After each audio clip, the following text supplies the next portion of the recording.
Frequency पूछी गई है। हम सब जानते हैं कि अल्टरनेटर में फ्रीक्वेंसी ज्ञात करने का सूत्र होता है F बराबर Pn बटा 120, यानी पोल इंटू घूर्णन गति बटे 120। इस प्रश्न में हमें पोल दिए गए 4, घूर्णन गति का मान दिया गया 1500 आरपीएम। जब हम कैलकुलेशन करेंगे तो इसका उत्तर आएगा 50 हर्ट्ज, ए ऑप्शन होगा। नेक्स्ट क्वेश्चन है कि पीवीसी कंड्यूट पाइप वायरिंग के मामले में पीवीसी कंड्यूट पाइप की मिनिमम मोटाई कितनी होनी चाहिए। देखिए ये तो एक स्टैंडर्ड आंकड़ा है और आपको याद ही रखना होगा। ये कह रहा है कि पीवीसी कंड्यूट पाइप का जब अपन यूज कर रहे होते हैं तो कम से कम कितना मोटा तो पाइप हमें यूज करना ही है। क्यों? क्योंकि अगर हमें कहीं सर्किट में वायर गुजारने हैं, अगर लूपिंग विधि भी है तो तार की संख्या बढ़ जाती है। तो इसका उत्तर होगा सी, 1.5 mm मोटाई होनी है, इससे कम मोटा अपना पाइप नहीं होना चाहिए। नेक्स्ट क्वेश्चन है कि सीरीज मोटर में लोड करंट का मान कैसा होता है। सीरीज मोटर में फील्ड वाइंडिंग, आर्मेचर, ये दोनों सप्लाई के साथ श्रेणी क्रम में आती है। यानी सप्लाई से जो करंट फ्लो होगा, मान लीजिए ये प्लस और माइनस है, सप्लाई से जो करंट फ्लो होगा तो हम उसको भार धारा कहते हैं, लोड करंट कहते हैं। वही करंट आर्मेचर में से, फील्ड करंट में से होते हुए प्रवाहित होती है। यानी सीरीज मोटर में लोड करंट, सीरीज फील्ड की करंट और आर्मेचर धारा, ये तीनों करंट बराबर होती है। इसलिए भार धारा का मान उतना ही होगा कि वो आर्मेचर धारा और सीरीज फील्ड करंट के बराबर हो जाए। इस तीसरे प्रश्न का उत्तर ए होगा।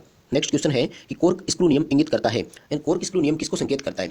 ये सीधे चालक में, धारावाही सीधे चालक में, स्ट्रेट कंडक्टर में चुंबकीय क्षेत्र ज्ञात करने का नियम है। एक ऐसा नियम और है, हम उसको राइट हैंड रूल के नाम से जानते हैं। वैसे उसको राइट हैंड ग्रिप रूल कहा जाता है, यानी दाएं हाथ का हथेली, उसको ग्रिप का रूल कहते हैं। और एक कोर्क स्क्रू नियम होता है। सीधे चालक में चुंबकीय क्षेत्र ज्ञात करने के लिए कोर्क स्क्रू नियम ये कहता है कि यदि हम किसी बोतल के ढक्कन को अगर खुलने या बंद करने की डायरेक्शन में देखें तो उसके खुलने या बंद होने में, यानी जो वो नीचे या ऊपर की तरफ गति कर रहा है, तो यदि उसको हम धारा की दिशा मान लें तो उसके खुलने या बंद होने की दिशा में जो घुमाव दिशा होगी वो चुंबकीय क्षेत्र की दिशा को संकेत करती है। यानी मैग्नेटिक फ्लक्स की, मैग्नेटिक लाइन ऑफ फोर्स की डायरेक्शन ज्ञात करने के लिए हम इस नियम का उपयोग करते हैं। तो ये कोर्क स्क्रू नियम सीधे चालक में चुंबकीय क्षेत्र ज्ञात करने के लिए काम में आता है। इस प्रश्न का उत्तर बी हो जाएगा कि बल की चुंबकीय रेखाएं, यानी magnetic line of force.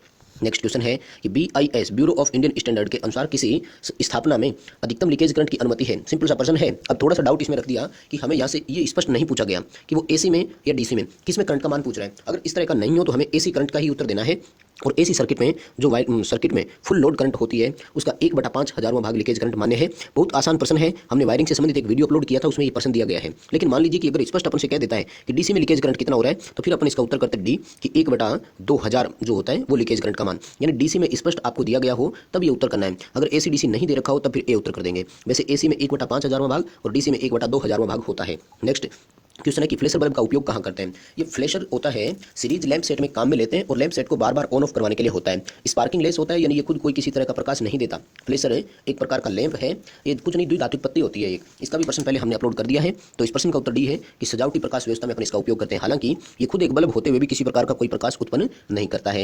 Next question है कि इलेक्ट्रिकल रेलवे इंजन के लिए उपयोग की जाने वाली यूनिवर्सल मोटर की कैपेसिटी कितनी होती है। तो वहां पर जो अपन यूनिवर्सल मोटर उपयोग में लेते हैं वो 2200 HP तक की हो सकती है। तो इस प्रश्न का उत्तर होगा सी। नेक्स्ट क्वेश्चन है कि ब्यूरो ऑफ इंडियन स्टैंडर्ड के अनुसार एक लाइटिंग सर्किट में अधिकतम भार कितना होना चाहिए।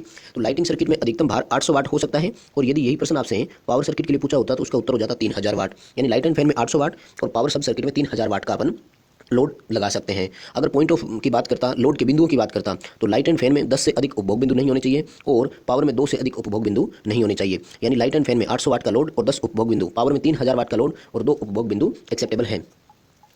अगला प्रश्न है कि टेकोमीटर का उपयोग किया जाता है। तो हम सब जानते हैं टेकोमीटर गति मापने के काम आता है, मोटर की स्पीड मापने के काम आता है। इस प्रश्न का उत्तर सी हो जाएगा।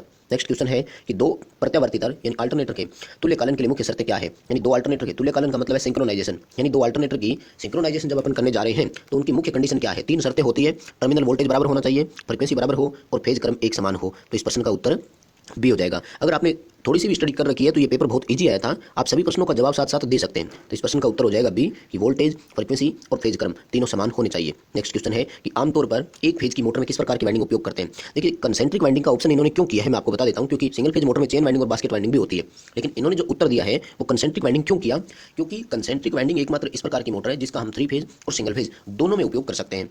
सबसे अधिक जिसका उपयोग करते हैं वो कंसेंट्रिक वाइंडिंग होती है, इसलिए इस प्रश्न का उत्तर बी होगा कि कंसेंट्रिक वाइंडिंग। नेक्स्ट क्वेश्चन है कि what is the relation between coil pitch and pole pitch in full pitch winding. तो सबसे पहले आपको बता दें कि पिच के अनुसार वाइंडिंग जो होती है वो 3 प्रकार की होती है। एक होती है फुल पिच, उसके बाद में एक और होती है जिसको अपन कहते हैं लॉन्ग पिच, और एक और होती है जिसको हम कहते हैं शॉर्ट पिच। यानी पिच के अनुसार वाइंडिंग 3 प्रकार की होती है, फुल पिच, लॉन्ग पिच और शॉर्ट पिच। इसका मतलब ये होता है कि जितने पर पोल पिच आई अगर हमने उसी के हिसाब से वाइंडिंग कर दी तो वो फुल पिच वाइंडिंग कहलाती है। अगर हमने उससे एक अधिक मानते हुए किया तो वो लॉन्ग पिच, और एक कम मानते किया हुआ तो वो होती है शॉर्ट पिच।